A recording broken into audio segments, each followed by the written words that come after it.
You've got your lone wolves, you've got your problem solvers, your hard workers, your relationship builders, and your challengers. And the big finding out of it was like challengers were the highest likelihood to be a top performer. Relationship builders were least likely.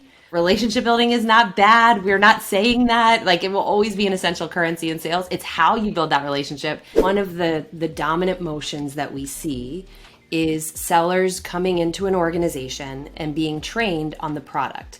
And the message that they take away from that is your job as a seller is to go show all of your prospects and customers why your product is so much better than what they're doing today or anything else.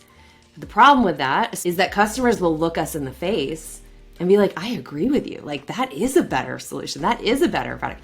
But good is good enough right now, because I'm not going to, march into my CFO's office and ask for dollars that we've been told not to spend. And so what a challenger conversation is instead of leading with the product and showing the benefit and the ROI and the upside of acting, challenger is about showing the prospect, what is the cost of inaction? Like, what is the cost if you just change nothing? Because the reality is most customers, most businesses, as much as they'd like to sit in rooms and have these like really strategic whiteboard conversations and look at where they're incurring risk and cost, like, they're fighting fires and running around like chickens with their heads cut off too. So if I, as a seller, can come in and say, look, like, your CEO has been talking about trying to achieve X. Have you ever explored how this thing over here is impacting your ability to do that? Like, challengers about showing up and teaching the customer about their own business in a way that is surfacing the cost of inaction before we ever talk about the ROI or the benefits of acting. What I love is going in with a hypothesis or a point of view, not stating it as fact, but going in and saying, like, I've done work to try to figure out what might be happening in your business. And my questions now are all about understanding, what have I missed? And that's how you can really establish not only credibility, like, this isn't some bozo off the street who did no homework, who's expecting me to help them sell to them, but they are someone who's actually vested, they're curious in my business. I'll lean into that because I can tell that they've done the homework. So it's questions like, I saw your CEO said this. I observed that it looks like you're trying to do this over here. What have I missed?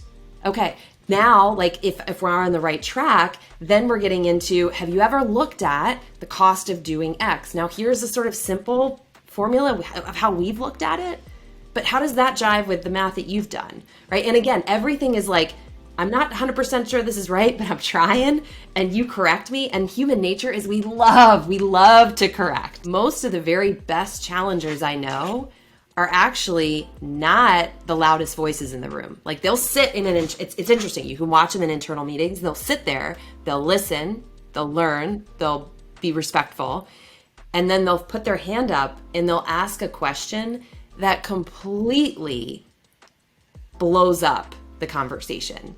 And it's not because they want to be right. It's just the way that their mind works is they're so intellectually curious. And so they're constantly thinking, like, where does 1 + 1 not equal 2? In their own companies, in customers' businesses. Like, so I would encourage people not to look at challenger as go in and be abrasive and the know-it-all. That's not at all what it's about. It is very much about intellectual curiosity and looking and deeply giving a shit about your customer's business and recognizing that customers buy from us largely because we're teaching them about their business, not ours. I'll give you an example. At Challenger, we've been talking a lot about the cost of no decision outcomes, right? So most sales organizations are hyper-focused on, like, how do we beat our competitors, but not enough actually really go into, like, what we've seen to be the biggest competitor, which is just a customer saying, like, forget it, good is good enough. I'm just going to stick with what I'm doing, even though I know it's not as good as what you have to offer. And so, like, when I go into an organization, I will look and say, what products or solutions are they selling where I could see no decision being a problem? Like, hey, you're, Caterpillar, you've always been selling, heavy machinery and engines and stuff. And now you got an AI product and you're selling that to farmers.